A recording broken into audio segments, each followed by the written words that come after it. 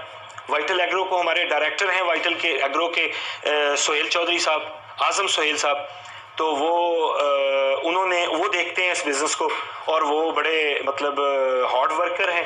انہوں نے مطلب اس کو سٹارٹ کیا تھا 3 سال پہلے 4 سال پہلے, لیکن الحمدللہ وائٹل ایگرو ایک بہت اچھا بزنس پاکستان میں کر رہی ہے, اور اس سے زیادہ بہتر کے چانسز ہیں الحمدللہ. یعنی وائٹل گروپ کا جو بزنس ہے وہ کس حد تک ترقی پذیر ہے, اس میں اس پورے یعنی اس میں محنت میں کس کا مین کردار ہے؟ سر دیکھیں, اس میں کردار تو ہمارے بڑوں کا ہی ہے. ہمارے حاجی سعید صاحب ہیں, حاجی یاسین صاحب ہیں, جو چیئرمین وائٹل گروپ ہیں وہ حاجی یاسین صاحب ہیں. تو حاجی سعید صاحب کیونکہ ان سے بڑے ہیں, وہ دونوں بھائی ہیں, وہ بڑے ہیں وہ چھوٹے ہیں, وہ دونوں شیئر کر کے ہی اپنے معاملات کو دیکھ کر چلتے ہیں. اور یہ ان کا ہی کمال ہے, ان کی ہی محنت ہے, ان کی ہی سٹرگل ہے. ہمیں تو سارا کچھ ملا, جو بنا ہوا تھا وہ ملا ہے.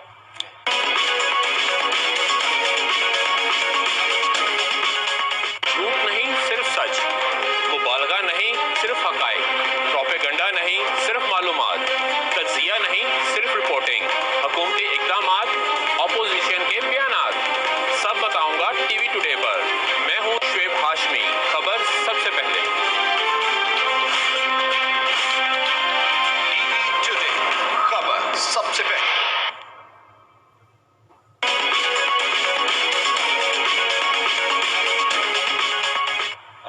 کافی ساری سیاسی پارٹیاں نا نیب کا ڈنڈورا پیٹ رہی ہوتی ہیں, تو آپ نیب کے حوالے سے کیا کہیں گے؟ سر دیکھیں, جو بندہ جرم کرتا ہے, گناہ کرتا ہے, اسے اس کی فکر ہوتی ہے کہ میں نے کچھ کیا ہے, مجھے اس کا کچھ نہ کچھ بھوگنا پڑے گا. ہم نے 26 جولائی 2019 کو مجھے نیب کا پہلا نوٹس آیا تھا. کسی شخص نے ہمارے خلاف ایسے ہی گمنام اپلیکیشن موو کی تھی. تو ہم سے نیب نے جو مانگتے گئے, ہمارے آئی او نیب کے اور ہمارے ڈائریکٹر صاحبان نیب کے, جو ہم سے مانگتے گئے ہم انہیں پرووائڈ کرتے گئے. ڈر نہیں تھا, خوف نہیں تھا, کیونکہ ہم گلٹی نہیں تھے, ہم نے کوئی فراڈ نہیں کیا تھا. ہم پاکستان کے ٹیکس گزار کی جو اگر لسٹ آئے تو اس میں 27واں بڑا نام ہمارا ہے ٹیکس دینے کا. 27ویں نمبر پہ ہم کھڑے ہیں, وائٹل گروپ کھڑا ہے. تو ہم نے نیب کو جو انہوں نے ہمیں جو ڈیمانڈز کی, ہم نے انہیں وہ ڈاکومنٹس پرووائڈ کیے. جو انہوں نے بینکوں کے ہماری اسٹیٹمنٹیں منگوائیں, انہوں نے ہم سے جو مانگا ہم نے پرووائڈ کیا. ہمیں نیب نے کچھ نہیں کہا, ہمیں نیب نے آج تک پوچھا نہیں کہ آپ کدھر پھر رہے ہو, کیا کر رہے ہو. جو انہیں ضرورت ہوتی ہے ہم پرووائڈ کر دیتے ہیں. پھر ہماری وہ فائل یہاں سے کلوز ہو کے ہم اس میں سرخرو ہوئے الحمدللہ, اور پھر وہ فائل ہماری چلی گئی چیئرمین صاحب کے پاس اسلام آباد. تو وہاں پہ چیئرمین صاحب نے اس پہ JIT بنا دی, تو کوئی ٹینشن نہیں تھی. یہ ٹینشن سر ان لوگوں کو ہوتی ہے جن لوگوں نے فراڈ کیے ہوتے ہیں, جن لوگوں نے ملک کا مال لوٹا ہوتا ہے, جن لوگوں نے حرام کھایا ہوتا ہے, ان کو لوگوں کی ٹینشن ہے. ہمارے لیے کوئی ٹینشن نہیں ہے, ہمیں کوئی کفت نہیں ہے, نہ ہمیں نیب نے کفت دی ہے, نہ ہمیں ٹارچر کیا ہے, نہ ہمیں کفت دی ہے, نہ ہمیں وہ نیب کوئی ایسا, وہ بھی ہم ہی لوگوں میں سے ہی ہیں, اسی معاشرے کا حصہ ہے نیب. لیکن اصل میں سب سے بہت زیادہ روتا وہ ہے, پیٹتا وہ ہے, شور وہ کرتا ہے, نیب کو وہ ہوا سمجھتا ہے جو بندہ ڈیفالٹر ہوتا ہے, ورنہ دوسرے بندے کو نیب کچھ نہیں کہتی. وہ سیدھا سیدھا چلنے والے لوگ ہیں.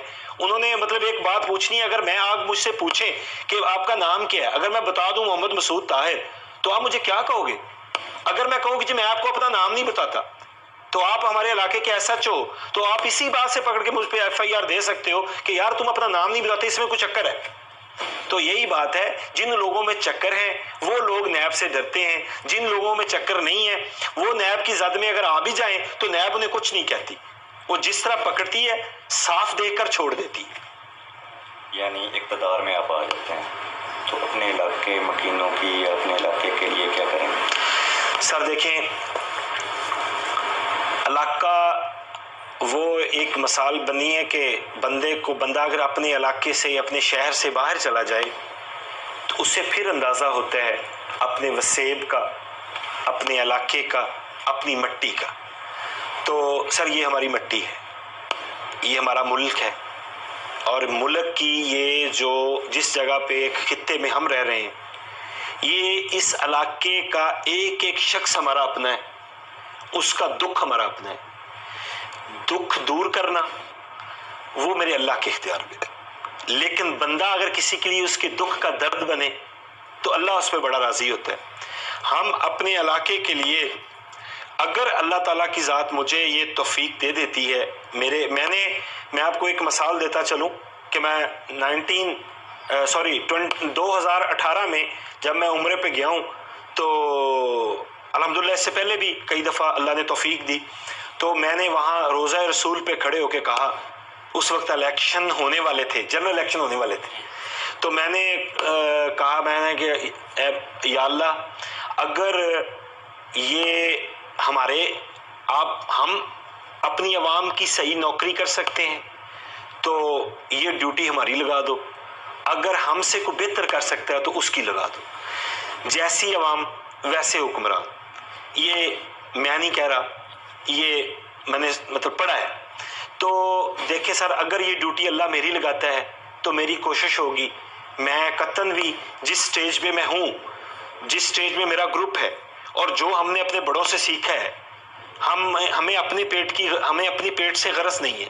اللہ نے ہمیں اپنی ضرورتوں سے زیادہ نواز رکھا ہے، تو وہ ہمیں ضرورت نہیں کہ ہم حرام اکٹھا کریں، ہمیں ضرورت نہیں کہ ہم لوگوں چٹی دلالی کریں. ہمیں ضرورت یہ ہے کہ ہماری کوشش یہ ہے، کر نہیں میں شاید سکتا، ہماری کوشش یہ ہے، اچھا سوچنا بھی اجر ہے، تو کوشش ہماری یہ ہے کہ کوئی غریب آدمی اپنا دکھ لے کے رات کو سوئے نہ، یہ میرا سب سے پرائورٹی میں ہے. اور دوسری بات یہ ہے کہ دیکھیں، میرا ہارون آباد میں ابھی ہمارا ایک وائٹل دسترخواں ہے، میں اگر ادھر اللہ تعالیٰ کی ذات کوئی مجھ سے کام لینا چاہتی ہے، میری یہ ڈیوٹی اللہ لگاتا ہے، تو میں یہاں پہ بھی میری خواہش ہے کہ میں فورٹ عباس میں بھی ایک اچھا دسترخواں بناؤں جس پہ 3 ٹائم لوگ کھانا کھائیں، تو پیٹ بھر کے کھانا کھائیں، 2000-3000 بندہ ڈیلی روٹی کھائے وہاں پہ. اور ہمارے پاس ایسی ایمبولینسیں ہوں جس میں ہمارا مریض جو ہے ودن کوئی 2 گھنٹے 1.5 گھنٹے میں بہاولپور پہنچے، اور اس کا پیٹرول، ہمارے غربت کا یہ عالم ہے کہ غریب آدمی کا مریض مر رہا ہوتا ہے اور اس کے پاس بہاولپور جانے کے پیٹرول کے پیسے نہیں ہوتے. تو یہ ہو، اور یہاں پہ میڈیسن فری ملے. میں الحمدللہ یہاں پہ فورٹ عباس میں 100 مریض ڈیلی مجھ سے فری میڈیسن لیتا ہے، اور ہارون آباد میں تو ہماری آلریڈی وائٹل فارمیسی ہے، وہاں پہ 150 مریض ڈیلی میڈیسن لیتا ہے. زینب ہاسپٹل میں ہمارے پیشنٹ ہیں جو ڈیلیوری کیس کے فری آف کاسٹ ہو رہے ہیں.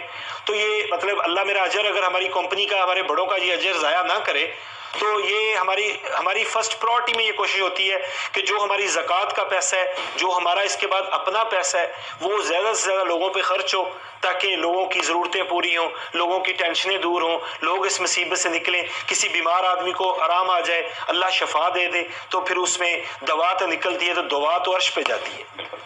یعنی کافی لوگوں کا یہ گلہ رہتا ہے کہ ہمارے سیاستدان آتے ہیں سلیکٹ ہو کے لاہور میں آتے ہیں، پھر ہمارا کوئی پرسان حال نہیں ہوتا، کوئی حال پوچھنے والا نہیں ہوتا. اس حوالے سے آپ کا کیا نظر ہے؟ مہار صاحب، وہ میں نے جو آپ کو پہلے اس بات کا جواب دیا، وہی سیم کہانی کہ اگر ہمیں عوام کا دکھ ہو. دیکھیں، ہماری ایک بہت بڑی پرابلم ہے کہ ہم زمیندار لوگ ہیں، اور ہمارا سب سے بڑا مسئلہ ہے پانی کا. اور جب یہ سیاستدان آتے ہیں ووٹ لینے کے لیے ہمارے پاس، تو یہ سب سے پہلے ہمیں ہماری دکھتی رگ پہ ہاتھ رکھتے ہیں. یہ کہتے ہیں کہ ہمیں ووٹ دو، آپ کی وارہ بندیاں ختم ہو جائیں گی اور آپ کو پورا پانی ملے گا، یہ ہوگا وہ ہوگا. ہم ناقص العقل لوگ ہیں، ہم ان کی باتوں پہ عمل کر لیتے ہیں. اور جو جیت جاتا ہے اس کا چہرہ بھی ہمارے لیے مطلب غنیمت ہو جاتا ہے، کوئی نظر نہیں آتا، اور جو ہار جاتا ہے اس بیچارے نے تو آنا ہی کیا ہوتا ہے، ٹھیک ہے، کیونکہ ہارنا اور جیتنا وہ عوام سے ریلیٹڈ نہیں ہے، وہ پروٹوکول انجام کرنے سے ریلیٹڈ ہے کہ پروٹوکول ملنا چاہیے۔ وہ اگر پروٹوکول مل جاتا ہے تو جس کو مل جاتا ہے وہ بھی والسلام کہہ دیتا ہے 5 سالوں کے لیے، اسے پتا ہوتا ہے کہ یہاں پہ واری ہے، اگلی تو نہیں آنی، اگلی تو کسی اور کی آنی ہے، تو میں 5 سال دھکے کیوں کھاؤں، پروٹوکول انجوائے کرتا ہوں۔ تو جو ہار جاتا ہے وہ کہتا ہے آپ 5 سال مجھ سے تو پوچھنے والا ہی کوئی نہیں، میں تو جب عوام کے پاس جاؤں گا میں کہوں گا میرے پاس تو کچھ ہے ہی نہیں، میں نے کیا کرنا ہے، تو وہ اس لیے نہیں آتا، وہ اس لیے نہیں آتا، تو ہم رہ جاتے ہیں بیچارے اکیلے اس علاقے کے دھکے کھانے کے۔ سب سے بڑی بدقسمتی ہماری یہ ہے کہ ہمارے علاقے سے آج تک ماں نے وہ بیٹا پیدا ہی نہیں کیا جو MNA کا الیکشن لڑ سکے۔ کوئی ایسا شخص کا، ہمارے اس میں بڑے بڑے قابل لوگ پڑے ہوئے ہیں لیکن ہمیں کوئی یہ رسپانس ہی نہیں دیتا، کوئی بندہ یہ سوچتا ہی نہیں، اس طرف کچھ جاتا ہی نہیں کہ یار دیکھیں سر مار صاحب، ایک پنڈی سے، لاہور سے، کراچی سے، لندن سے، ایک بندہ دبئی سے باہر سے آتا ہے، وہ ہمارے دکھوں کا اندازہ نہیں لگا سکتا، دکھ کا اندازہ وہ بندہ لگا سکتا ہے۔ اب دیکھیں آپ کو کیا پتا کہ اخلاق بستی میں کتنے لوگ رات کو بھوکے سوئے ہیں، آپ کو کیا پتا چٹھا کلونی میں کتنے لوگ رات کو بھوکے سوئے ہیں، یہ اس بندے کو پتا ہے جس کو پتا ہے چٹھا کلونی کدھر ہے، جس کو پتا ہے کسان کلونی کدھر ہے، کہ جس کو پتا ہے کہ اخلاق بستی کدھر ہے۔ کسی امیر باپ کے بیٹے سے کسی نے پوچھا کہ مفلسی کسے کہتے ہیں، تو وہ کہنے لگا کہ میرے پاپا بڑے مفلس آدمی ہیں۔ وہ کہتا ہے وہ کیسے، یہ 3 سال ہو گئے ہمارے نے اپنی کوٹھی کو پینٹ نہیں کروایا، 2 سال ہو گئے ہم نے گاڑیوں کے ماڈل چینج نہیں کیے۔ اب اس بیچارے کے لیے تو شاید یہی مفلسی تھی۔ اگر مفلسی کو دیکھنی ہے تو وہ بندہ یہاں میرے پاس آئے، میں اسے دکھاؤں کسان کلونی میں مفلسی کا کیا عالم ہے، میں دکھاتا ہوں یہاں غربت کا کیا عالم ہے، میں دکھاتا ہوں کہ یہاں لوگوں کے پاس ایک گولی پیناڈول خریدنے کے لیے پیسے نہیں ہیں اور وہ بیچارے مر رہے ہیں، یہ مفلسی ہے۔ اور اس دکھ کو سمجھتا وہی ہے جو محسوس کرتا ہے، جس کو دکھ محسوس ہوتا ہے وہ اس کو یہ پتا ہوتا ہے کہ کہاں پہ کیا ہو رہا ہے۔ جو بندہ یہاں رہنے والا ہی نہیں ہے اس کو کیا پتا دکھ کیا ہوتا ہے۔ اب دیکھیں اب چالی ولر کو جاتے ہوئے رستے میں روڈ کا کیا عالم ہے۔ اب مجھے کوئی جیتا ہوا MNA یا کوئی ہارا ہوا MNA مجھے بتائے کہ فوٹا باز سے چالی ولر کتنے کلومیٹر ہے، میں بتاتا ہوں کہ ہماری جو روڈ ٹوٹی ہوئی ہے وہ کتنے کلومیٹر ہے، میں بتاتا ہوں، اور یہ بھی بتاتا ہوں کہ اس میں کھڈے کہاں پہ ہیں، کتنے کیا حالات ہوتی ہے گاڑیوں کی وہاں جاتے ہوئے۔ تو ہم تو بڑی گاڑیوں پہ ہوتے ہیں، ہمیں تو شاید کم فیل ہوتے ہوں گے، جو بندہ موٹر سائیکل پہ جاتا ہوگا اس کی کنڈیشن کیا ہوتی ہوگی، جو بندہ سائیکل پہ جاتا ہوگا اس کی کنڈیشن کیا ہوتی ہوگی۔ سر یہ بہت بڑا دکھ ہے، یہ دکھ محسوس کرنے سے محسوس ہوتا ہے۔ یعنی ایک سوال ہے، آج کل کافی ریپ کے کیس بڑھ گئے ہیں، ایسے درندہ صرف لوگوں کے لیے کیا سزا ہونی چاہیے؟ سر میری یہ آپ نے سوال کیا، میری التجا ہے اپنے وزیر اعظم سے کہ اس کے عزیزوں وقاروں کو بھی تختہ ادار تک پہنچا دینا چاہیے۔ دیکھیں سر ہم کلمہ گو لا الہ الا اللہ محمد رسول اللہ پڑھنے والے ہیں، ہمیں اگر اپنی بیٹیوں کی عزت، ہماری اگر بیٹیوں کی عزت محفوظ نہیں، ہمارے اگر بہنوں کی عزت محفوظ نہیں، ہماری ماؤں کی عزت محفوظ نہیں، تو ہم مسلمان کہاں سے ہیں؟ یہ میں اپریشیٹ کرتا ہوں اپنے وزیر اعلیٰ کو، میں اپریشیٹ کرتا ہوں اپنے وزیر اعظم کو کہ انہوں نے یہ کیس جو موٹر وے والا تھا اس کو ہائی لائٹ کیا، اس کو ایک ایشو بنایا، اور اس کو ابھی تک پوری ٹیمیں ہماری، دیکھیں کوئی اللہ دین کا چراغ نہیں ہے ہماری پولیس کے پاس کہ وہ بیٹھے ڈھونڈ لے کے عابد کہاں پہ بیٹھا ہوا ہے۔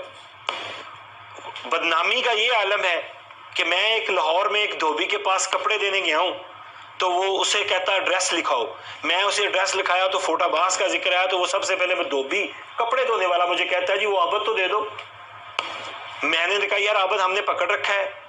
یہ ہمارے لیے انتہائی شرمندگی کی بات ہے کہ وہ ایک کمینہ انسان جو تھا وہ ریلیٹڈ ٹو فوٹا باز ہے، اس نے ظلم کی انتہا کر دی، اس کو پکڑ کے وہ منظر عام پہ نہیں لا سکے، تو کل وہ ہمارے لیے کیا فیصلے کریں گے، وہ ہمارے ملک کے، ہماری علاقے کے لیے کیا فیصلے کریں گے، کل وہ ہمارے لیے کیا کریں گے۔ موجودہ حکومت نے ایک یعنی قانون بنایا ہے کہ ایسے درندہ صرف لوگوں کو نامرد بنا دینا چاہیے. سر میں کہتا ہوں اسے مار دینا چاہیے. نامرد بنا دینا بھی مارنے کے مترادف ہی ہے، لیکن میں کہتا ہوں اسے اس کے انجام تک پہنچا دینا، اسے مار دینا چاہیے کہ تاکہ اس کو، اور مارنا بھی ویسے چاہیے جیسے ضیاء الحق صاحب کی ایک کہانی آپ کو یاد ہوگی. میں سوال کرنا چاہ رہا تھا کہ ان کو سرے عام پھانسی دینا، سرے عام سنسار کر دینا چاہیے. اور ان کو ایک اگر ایسے 2 واقعہ ہو جاتے ہیں تو میں دعوے سے کہتا ہوں اپنے وزیر اعظم کو کہ دوبارہ آپ کو اس ملک میں کوئی کمینگی نظر نہیں آئے گی. اگر ایسے 2 واقعہ ہو جاتے ہیں کہ اگر آبد اللہ کرے میری فورسیں ان کو ڈھونڈ لیں، اللہ کرے کہ اللہ ان کو کامیاب کرے، وہ لگے ہوئے ہیں پیچھے، ہماری CTD لگی ہوئی ہے، ہماری IB لگی ہوئی ہے، ہماری ISI لگی ہوئی ہے، ہماری FIU لگی ہوئی ہے، ہماری پنجاب پولیس لگی ہوئی ہے. کوئی ایجنسی ایسی نہیں جو بیک پہ ہے. ہر بندہ اپنی جگہ پہ ایفرٹ کر رہا ہے، لیکن یہ ایفرٹ میں اگر وہ کامیاب ہو جاتے ہیں تو اس آبد کو تختہ دار تک پہنچا دینا چاہیے، اور اس کے ساتھ ریلیٹڈ لوگوں کو بھی تختہ دار تک پہنچا دینا چاہیے، تاکہ یہ ایک مثال بن جائے اور دوبارہ بندہ ایسی حرکت کرتے ہوئے کام پہ سوچے کہ میں کیا کرا اور میرے ساتھ ہوگا کیا. اچھا، اب یعنی کشمیر کے مسلمانوں پہ ظلم ہو رہا ہے تو اس حوالے سے آپ کیا کہیں؟ سر یہ تو انٹرنیشنل لیول کی کہانی ہے. آپ اپنے بتاتا ہوں سر، بتاتا ہوں جی.